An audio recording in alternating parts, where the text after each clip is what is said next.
Bet lielākā uzmanība Saeimā šodien tika pievērsta ārpolitikai. Parlamentā notika jau 3. gadskārtējās ārpolitikas debates, un to, ka tas nav formāls pasākums, apliecina debašu ilgums – gandrīz 7 stundas. Visu noklausījās arī kolēģi Madara Līcīte. Uz ārpolitikas debatēm bija ieradies valsts prezidents Andris Bērziņš un plašs diplomātiskā korpusa pārstāvju skaits. Ministru rindās gan redzami tikai daži, taču deputātu interese par sēdē runāto milzīga, un acu mirklī debatēm pieteicās 4. daļa parlamentāriešu. Debats ar atskaitu par padarīto atklāja ārlietu ministrs, uzsverot, ka šā gada prioritāte būs Latvijai labvēlīga nosacījuma panākšana Eiropas Savienības daudzgadu budžetā. Mēs turpināsim intensīvi strādāt, lai panāktu Latvijai iespējami labāku sarunu iznākumu šogad. Šo interešu aizstāvībā es kā ārlietu ministrs pielikšu visas pūles. Vienlaikus aicinu mūsu rīku arsenālā, lietošanas gatavībā turēt ikvienu instrumentu, ieskaitot budžeta neatbalstīšanu, ja tas būs tiešā pretrunā ar mūsu interesēm. Vairāk runātāji debatēs pieskārās vienam no šā gada aktuālākajiem jautājumiem – eiro ieviešanai, kas gaidāma gada nogalē. Ļoti svarīgi Latvijas cilvēkiem sniegt pilnīgu informāciju, kā iekļaujoties eirozonā, praktiski notiks pārēj no latu uz eiro. Un tikpat svarīgi ir sabiedrībai arī izstāstīt tos iemeslus, kāpēc eiro ir strateģiska un ģeopolitiska izvēle, kas nostiprinās Latvijas vietu Eiropā. Ilgtermiņā vairos mūsu drošību un ekonomikā veicinās ilgtspējīgu attīstību. Man vienmēr aizskaitina tas, kad kāds no politiķiem saka, ziniet, ar eiro mums politiski būtu jāpagaida ar savu lēmumu.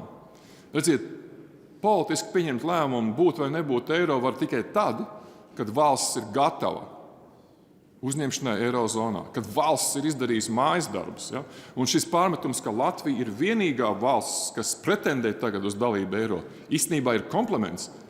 Latvijas ārpolitika ir koncentrējusies uz eiro ieviešanu, nospraužot to kā pašmērķi. Valsts augstākās amatpersonas nav ieinteresētas iedziļināties sarežģītos jautājumos. Tām liekas, ka viss ir šausmīgi vienkārši. Nacionālās apvienības deputāts Jānis Dombrovs uzsvēra, ka partija sagaida, lai aktīvāk tiktu uzturētas Latvijas prasības Krievijai par okupācijas laikā nodarīto zaudējumu atlīdzināšanu.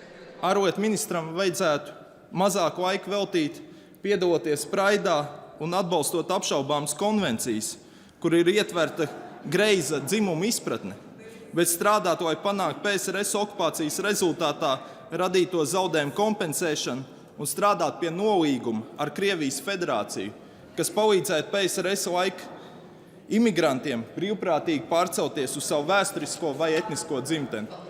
Deputāti no tribīnes aicināja vairāk domāt gan par Latvijas vietu Eiropas Savienībā un to, kā vairot mūsu valsts iedzīvotāju labklājību, gan par spēku apvienošanu ar pārējām Baltijas valstīm. Piemēram, aizsardzības ministrs Artis Pabriks norādīja, ka pēdējos gados vērojams stagnācijas ar Baltijas valstīm. Nav izdevies panākt progresu gandrīz nevienā jautājumā, ne enerģētikā, ne transportā. Par Baltijas vienotību runāja arī citi deputāti. Baltijas valstu intereses daudzos būtiskos jautājumos sakrīt, un aktīvāka rīcība noteikti vainagosies ar panākumiem. Lai kādi būtu mūsu politiskie uzskati un domstarpības, lai kā mēs strīdētos pašu mājās, atcerēsimies, ka visi kopā un katrs atsevišķi ārvalstīs mēs pārstāvam un cīnamies par Latvijas interesēm. Tā debašu noslēgumā atgādināja ārlietu ministrs. Madara Līcīte, Juris Rītiņš, Latvijas televīzija.